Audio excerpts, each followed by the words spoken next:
Coming up on this edition of ARIRANG News, the two failed nominations of Prime Minister by the President and the following political limbo are expected to put brakes on the Korean government's reform drive.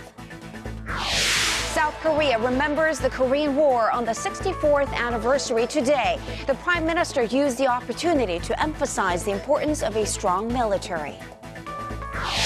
And the National Transportation Safety Board concludes pilot error was the main cause of the 2013 Asiana Airlines crash. Hello, everybody. Thanks for joining us tonight. South Korea commemorates today the 64th anniversary of the start of the Korean War. Our Kim Hyun-bin spoke to surviving veterans from around the world to look back on the historical importance of this day. 64 years ago this Wednesday, North Korea launched a surprise attack on South Korea to start a three-year war that claimed hundreds of thousands of lives. To commemorate the somber anniversary and those that sacrificed their lives, the Ministry of Patriots and Veteran Affairs hosted a ceremony at a stadium in the heart of Seoul on Wednesday. Prime Minister Chung Hong-won used the opportunity to emphasize the importance of a strong military. North Korea has been continuously threatening our nation and is still developing its nuclear and missile programs, becoming a great military threat. The security situation is unstable on the peninsula. We acknowledge the situation and will prevent a recurrence of the tragedy that was the Korean War. Around 2 million UN troops from 21 different countries put their lives on the line in the war. Some returned for Wednesday's ceremony and said they were pleasantly surprised to see how much Korea has developed over the past 6 decades. I look at it now and I just can't believe it.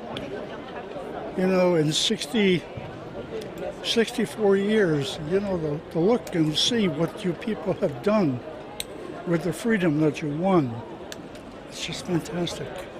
Other Korean War veterans expressed sadness that their sacrifices were starting to be forgotten. Many kids these days don't know about the Korean War. Some are totally oblivious to what happened here. Our government needs to do a better job teaching our history. Hundreds of thousands of patriots lost their lives to make Korea a free country. Their sacrifices should never be taken for granted. This ceremony not only pays tribute to veterans of the Korean War, it's also a time to remember the hard work South Korean soldiers do today to ensure our freedom. Kim Hyun-bin, ARIRANG News. More than 600,000 South Korean soldiers fought in this war, and nearly a third of them are still alive today. Our Connie Lee met one of them who says the war should never be forgotten. Around this time every year, he can't help but think of his brothers. Although we fought in the war together, there are those still living today, while others died young. It still breaks my heart. 87-year-old Lee Chun-lak shows me the names of some of his veteran brothers from the Korean War, engraved in the black marble walls at one memorial hall. Lee's name is one of them. Rewind 64 years back. Lee was just a 23-year-old schoolteacher who had to trade in his books for combat boots as he was drafted into the war. Because they were short on soldiers, if you were young, you were enlisted into the army. That was September 1950. At his home, evidence of his time in the war are on the walls, in photographs and in letters. One letter dates back to 1953, written by one of his closest compatriots in his platoon, a U.S. soldier who went by the name Smitty. There was an American soldier named Smith, Kenneth Smith. We were practically together everywhere.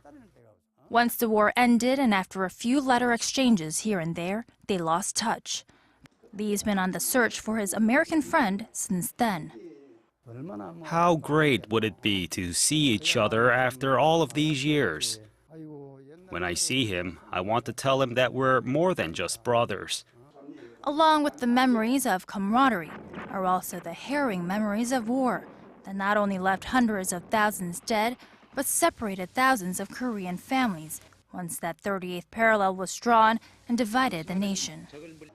Lee says he hopes the realities of the Korean War, along with all the sacrifices that were made, will never be forgotten in the generations to come. The fact that our country exists today is from the sacrifices of the Korean War veterans who put their lives at risk to protect this nation. We cannot forget that. Connie Lee, ARIRANG News. Much like its neighbor to the south, North Korea is also going through a cabinet reshuffle of its own. North Korean state media reported Wednesday that four-star General Hyun Young-chul had been promoted to Minister of the Korean People's Army, which is equivalent to being the Secretary of Defense. He replaces Chang Jong-nam, who was promoted to the position just a year ago. The reshuffle is being seen as an attempt by North Korean leader Kim Jong-un to firm his grip on the military. For the latest in news that impacts Korea and the world, join Kang Chae-ri for a lively half hour that covers politics, business, international news, and much more. Live at 8 every weeknight on ARIRANG TV. Human Rights Council headquarters in Geneva on Thursday, finding ways to persuade. There's little doubt among political circles and pundits that the resignation of Prime Minister nominee Moon Chang-guk earlier this week has dealt a heavy blow to President Park Geun-hye, with two of her recent picks stepping down even before their confirmation hearings. It's back to the drawing board for her reform drive. Choi Yoo-sun has more. The withdrawal of President Park's second prime minister nominee in the past month has put the brakes on the president's reform drive brought on by April's ferry disaster. It's been 2 months since Prime Minister Chung Hong-hwan tendered his resignation for the government's lax response to the ferry accident, and the search for his successor has gone back to square one. There's a lineup of cabinet minister nominees awaiting confirmation hearings, and the details of a government restructuring plan remain in limbo. The back-to-back personnel appointment failures could come at a heavy price for the president and the ruling party ahead of next month's by-elections. There's mounting criticism within both the ruling and opposition parties over the presidential office's personnel verification system, and the opposition is demanding the presidential chief of staff take responsibility. This means lawmakers are likely to go over the president's nominees for 8 cabinet positions and the chief of the state intelligence agency with a fine-tooth comb at their confirmation hearings next month. Some of them have already come under fire, including the nominee to head the National Intelligence Service, Lee Byung-gi, who's been implicated in illegal political funding activities in the past. Education Minister nominee Kim Myung-soo stands accused of plagiarizing students' thesis papers. Although the 9 nominees don't require parliamentary confirmation to be appointed by the president, what is said at their hearings could have an effect on the president and the ruling party. While there's speculation that President Park is likely to select a politician as her next prime minister, opposition co-leader An Cheol-soo has suggested the president consult with political parties before announcing her pick. Choi Yoo-sun, ARIRANG News. There are still many questions than answers about what exactly led a 22-year-old conscript soldier to open fire on his fellow troops, killing 5 and injuring 7 others over this past weekend. Seeking answers, lawmakers held a special Q&A session with Defense Minister Kim Kwon-jin at the National Assembly today. Our Ji Myung-gil has more. At a special Q&A session at the National Assembly on Wednesday, Parliamentary Defense Committee lawmakers lashed out at Defense Minister Kim Kwon-jin over last weekend's shooting spree, asking why the sergeant who had been on a watch list for special attention had been on the front line. I don't understand why the military deployed soldiers needing special attention to frontline units. The suspect had been receiving routine personality checkups since he entered the Army. He passed the evaluation test last November, and that is why the military deployed him to the outpost. We are trying to find if there were any procedural problems. The sergeant was scheduled to be discharged on September 16th, pointing to 2 other shooting spree cases in 2005 and 2011. Lawmakers asked about preventing recurrences. What kind of measures have you been implementing so far after the previous shooting spree cases? We have been making investments to upgrade the military culture within the Korean Army. We also have an inspection team from the Defense Ministry that routinely monitors and audits the Army units. The conscript soldier was taken into custody Monday after trying to kill himself. After undergoing surgery for the self-inflicted gunshot wound, he is now in stable condition. A note written by the Army sergeant before his attempted suicide didn't provide an explanation for why he went on the shooting rampage that killed 5 of his colleagues. The Defense Ministry has set up an investigative team of 48 military officers to determine the motive for the attack. The team is currently gathering statements from Im's colleagues and victims' families amid speculation that bullying may have played a factor. Kim Young-gyun, ARIRANG News. We've been waiting almost a year now to find out what went wrong and who was to blame for the crash of Asiana Airlines Flight 214 at San Francisco International Airport. Well, we've got the answer now. U.S. safety regulators say the crash was mainly caused by the crew's over-reliance and lack of command over the automated system. Our Shin Se-min has the details. Pilot error upon descent and an over-reliance on automated systems. That was the cause of last July's passenger plane crash at San Francisco International Airport, according to the U.S. National Transportation Safety Board. Investigators say Asiana Airlines Flight 214 came in too low and too slow in its landing approach, which caused the plane to slam into a seawall, ripping off the tail and sending the fuselage skidding down the runway. 3 people died and another 200 were injured in the crash. The NTSB added that the trainee pilot of the Asiana flight lacked sufficient training and inadvertently shut off an automatic speed control system that might have prevented the accident. A portion of the blame was also placed on Boeing for the complexities of the autothrottle on the 777 jet. A lot of issues lined up the wrong way, as it turned out, to produce this result, because each one of those issues probably happens a lot by itself, innocuously, but, and in fact, if you removed any one of those links in the chain, this accident would not have happened. Asiana Airlines in a statement said they accept the NTSB's conclusion and that they have been bolstering safety measures since last summer's crash.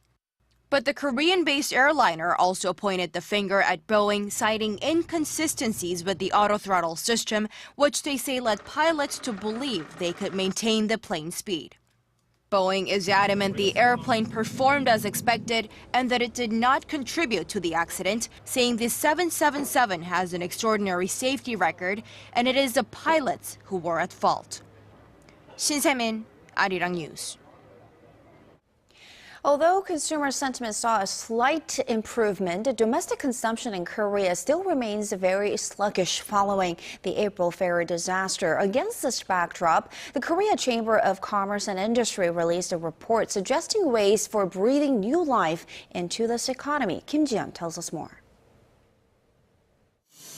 The Korea Chamber of Commerce and Industry made suggestions for improving business climates in Korea to keep investment and jobs in the country. In its report released on Wednesday, the chamber said excessive regulations prompted many Korean businessmen to build factories abroad. Last year, overseas investment by Korean companies accounted for more than 27% of the investment at home, triple the amount 9 years ago. The chamber suggested the government should introduce new regulations gradually to give local businessmen time to adapt to changes, such as extending the retirement age, expanding maternal leave, and reducing working hours. It also calls for tax breaks and other incentives for companies relocating factories to Korea from overseas, saying the U.S., Germany, and Japan all offer such sweeteners. The chamber said deregulation was necessary in the service sector, including tourism and the medical industry. To attract some of the 100 million Chinese who travel overseas every year to Korea, it said the government must simplify the visa process and take steps to expand accommodations and pull up service professionals. It also urged the government to allow hospitals to set up for-profit subsidiaries to accommodate the need for medical tourists. The number of medical tourists visiting Korea is around 1/10 the amount that go to Thailand. Kim Jeon, ARIRANG News. From actors and government officials to researchers, dozens of people from around the world have been invited by Korea's Culture Ministry for cultural exchange and network. Our Park Ji-won tells us more. 80 people from 40 different countries will explore Korea for the next 5 months as part of the Cultural Partnership Initiative program run by the nation's Culture Ministry. Participants will spend that time at 16 different host organizations, including the National Theater of Korea and the National Kugak Center. Participants will take part in diverse activities from performance to research. As a taekwondo player, instructor and a coach in my country, this is a very good opportunity because Korea is the main part of the taekwondo, heart of the taekwondo, especially Kukiwon, and I'm really happy to be here as a CPI member. I'm a theatrical performer. I make sound with my body, sound effect, for example, and I play talking drum as well, traditional drum. I believe I'm going to explore so much in in South Korea. I came to Korea for research Korean music and culture, and next 5 months I will be in Jeonju at Intangible Cultural Heritage Center for Pacific and Asia region. Since 2005, nearly 900 people have participated in the annual cultural exchange program. It aims to enrich cultural diversity and build networks among global experts through the sharing of their own cultures. Park Ji-won, ARIRANG News.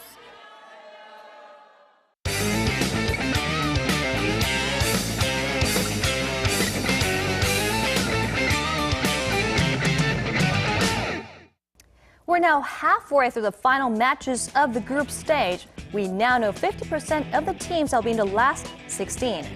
The two-time World Cup champion Uruguay had no trouble moving on to the next round, but it was a troublemaker Luis Suarez's teeth marks that are making more headlines around the globe. Suarez clashed with Italy's Giorgio Chiellini in the Italian penalty area 10 minutes from the end of the match, only to bite the defender on the shoulder. And this is not the first time the striker has beaten an opponent, but the third. Suarez was banned from playing for his Premier League side Liverpool for 10 games last year after biting a Chelsea player, and 4 years ago he was suspended for 7 games for a similar incident while playing for Ajax. The striker could be banned from the rest of the World Cup and possibly even more. Now Costa Rica and England ended 0-0. That did not affect the final Group D standings. The Central American squad easily topped the group, and England were ready to bottom with just 1 point. Now, it would have been the first for both countries to advance to the next round, but that honor went to Greece as Georgios Samaras earned an invaluable penalty in the last minute to see them edge Côte d'Ivoire 2-1. Over in Cuyaba, Japan packs up after finishing rock bottom of their group as the Christian Colombia crushes the Asian country 4-1 to top out their group with 3 wins. At this point, Korea is the only reigning Asian squad which has a shot at advancing to the next round, although it's a very, very slim chance. Now, these results lead to 3 more Latin American teams landing on the last 16. That adds up to 6 against 2 European countries. Colombia and Uruguay will go against each other in Rio de Janeiro on Saturday, and Costa Rica-Greece match will be in Recife on Sunday, both at 5 p.m. local time. Now, with France and Argentina sure to advance to the next round, Nigeria will try to become the first African team to make it to the next round in Brazil. The conclusion of the Group F match is set for 1 p.m. and Group E at 5 p.m. Another very early morning games for the fans here in Korea. And that was your look at today's World Cup actions, and I'll see you guys back here for more stories from Brazil 2014.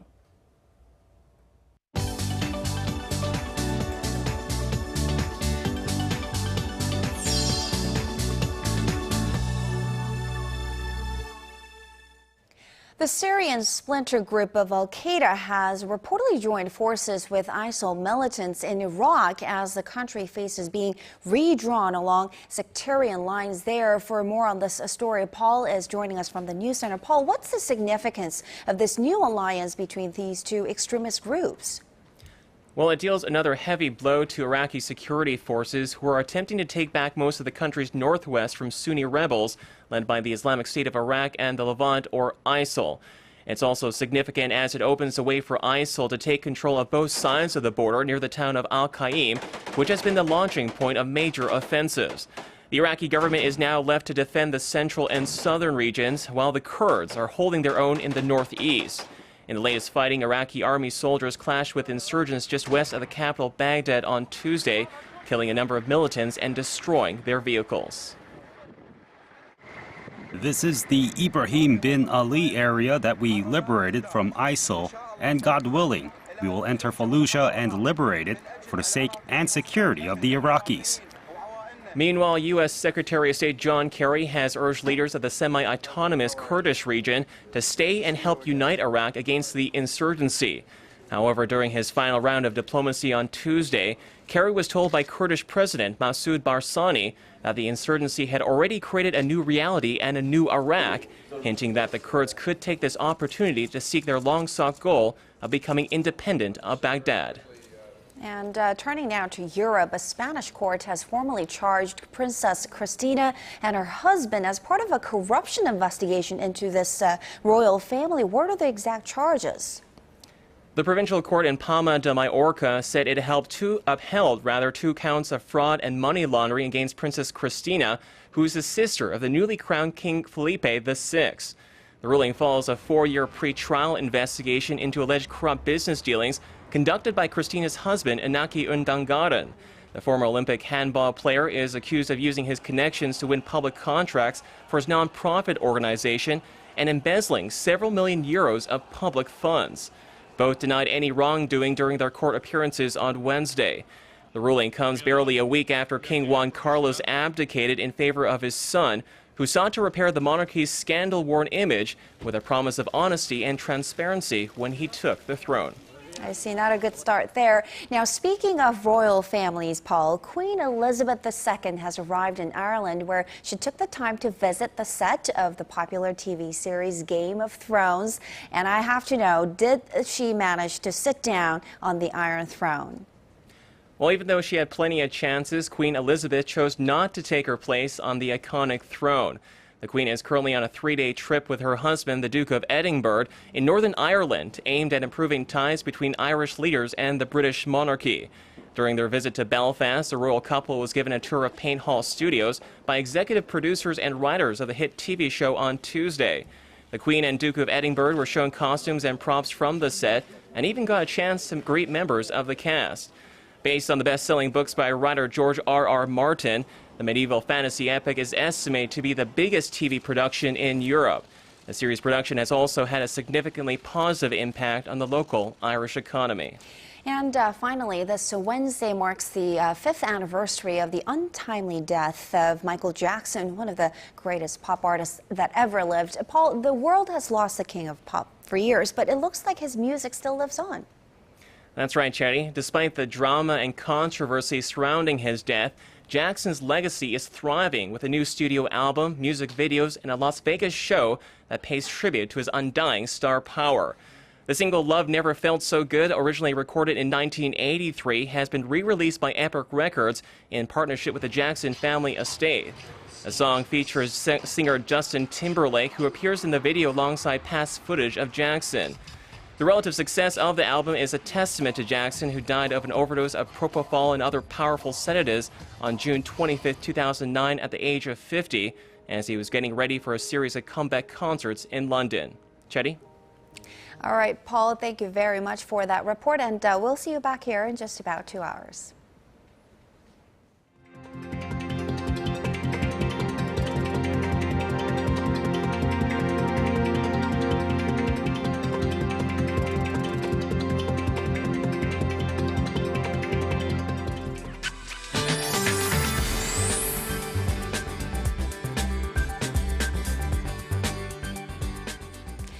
And our Po Kyung joins us from the Weather Center for an update. It was a humid summer day here in Seoul. How about other regions? Similar conditions are in place for most regions, but parts of Gangwon-do and both Gyeongsang-do provinces are getting sporadic showers. On Thursday, typical hot summer weather is forecast nationwide with the exception of Jeju. This is because monsoonal fronts are moving towards the island, which should lead to late-night showers there, dropping between 5 to 30 millimeters of total precipitation. Taking a look at tomorrow's readings, Seoul tops out at 29, while Daegu and Gwangju reach the low 30s. On to other regions, Jeju hits 23, Dokdo and Kumgang make it to 22 and 24. That'll do it for now, and I'll be back with more after 10. All right, thank you so much, Po Kyung, for that. And that does it for this edition of ARIRANG News. Thanks for watching.